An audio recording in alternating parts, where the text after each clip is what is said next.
शान आप देख रहे हैं प्रोग्राम थिंक टैंक। मेरे साथ मौजूद हैं अय्याज अमीर साहब, डॉक्टर हसन अस्करी साहब, रशीद साफ़ी साहब और सलमान गनी साहब भी हमें कुछ देर में ज्वाइन करेंगे। नाज़रीन, आज प्रोग्राम में हमें मुल्क की मौजूदा सियासी सूरत हाल का ही नोहा पढ़ना है, लेकिन उससे पहले बात करेंगे साबिक सदर जनरल रिटायर्ड परवेज़ मुशर्रफ की, जो आज दुबई में तवील अरसे से बीमारी से लड़ते लड़ते ज़िंदगी हार गए। उनके इंतकाल पर सिविल और अस्करी हुकाम ने ताज़ियत की है। अगर उनकी ज़िंदगी का मुख्तसर जायज़ा लिया जाए तो उन पर उरूज आया तो ऐसा आया कि जैसे गुमा था कभी ज़वाल आएगा ही नहीं, और जब ज़वाल बरसा तो ऐसा बरसा कि जैसे कभी उरूज था ही नहीं। कहाँ वो रोब दबदबा और कहाँ ये बेबसी के दियारे गैर में वो दुनिया से रुखसत हो गए। तो इन पर हम बात करेंगे। या सब ताकत पर फ़ौजी हुक्मरान से लेकर सियासतदान बनने वाले परवेज़ मुशर्रफ साहब आज दुनिया से रुखसत हो गए हैं। उनकी ज़िंदगी, उन्होंने अपनी ज़िंदगी में जो फ़ैसले लिए, हमें क्या सबक देते हैं?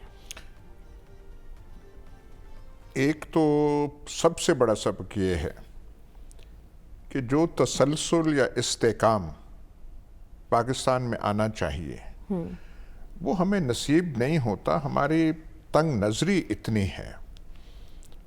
मुर्द इल्ज़ाम जो ठहराना है फ़ौजी आमरों को, जर्नैलों को, वो तो हम करते हैं, लेकिन सियासतदानों का भी देखें।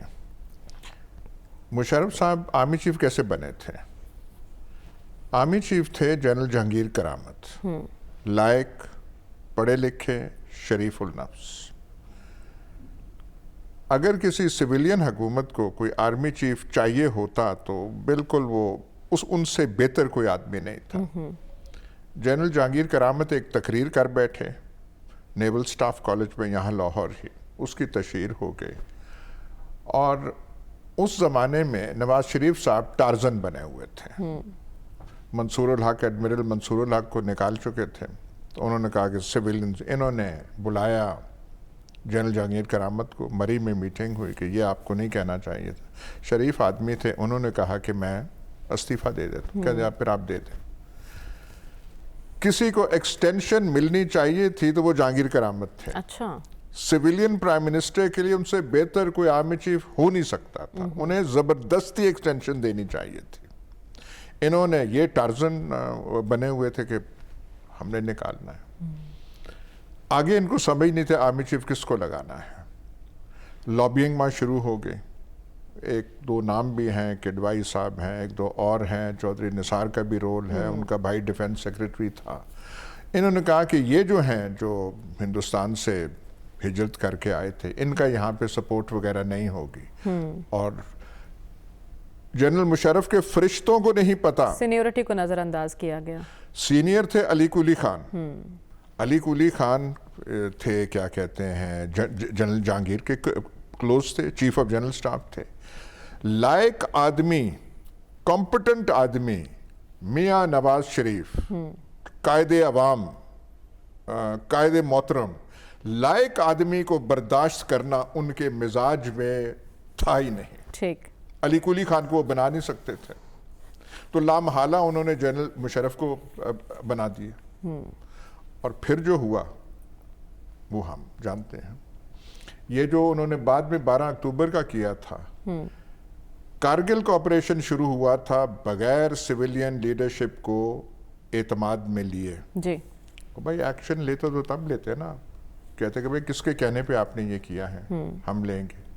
तो वहाँ जो पहली ब्रीफिंग हुई, रवायत है, कहावत है, कहा जाता है कि उन्होंने सैंडविच बहुत अच्छे पेश किए। तो उन्होंने पूछा ये सैंडविच कहाँ के बने हुए हैं, ये किसने वो बनाए हैं, ये रवायत है। और वहाँ पे ये पूछा गया कि श्रीनगर पहुँच जाएंगे, तो आगे से कहा कि हम श्रीनगर पहुँच जाएंगे। तो फिर अल्लाह नारे तकबीर का वहाँ पे लगा। ये मतलब ये आप देखें क्वालिटी ऑफ लीडरशिप पाकिस्तान में क्या है। मुशर्रफ साहब, मैं सिर्फ ये कहूँगा, ज़्यादा टाइम नहीं लूँगा, गलतियाँ भी की, उनमें अच्छाइयाँ भी थी। ठीक।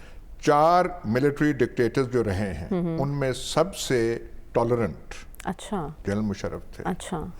आज जो आप बैठे हैं यहाँ पे, जो इंडिपेंडेंट, ये किसी सिविलियन प्राइम मिनिस्टर की हिम्मत नहीं थी कि लाइव प्रेस कॉन्फ्रेंस में जाए। ठीक है।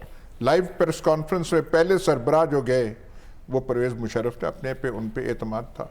गलतियां हुई, एक तो अमेरिका के साथ बगैर सोचे समझे, पर वो सारी वो फौजी हाईकमान की वो थी, उन्होंने डिसीजन ली। और एक नवाब अकबर बुगटी का जो मरना था, वो एक बहुत बड़ा ब्लंडर था। आज भी जो बलूचिस्तान की तहरीक चल रही है, उसकी अगर आप शुरुआत देखें तो नवाब बुगटी के कत्ल से ठीक है। आपने कहा बहुत से ब्लंडर्स और बहुत सी गलतियां भी थी और बहुत सी अच्छाइयां भी थी। हर इंसान में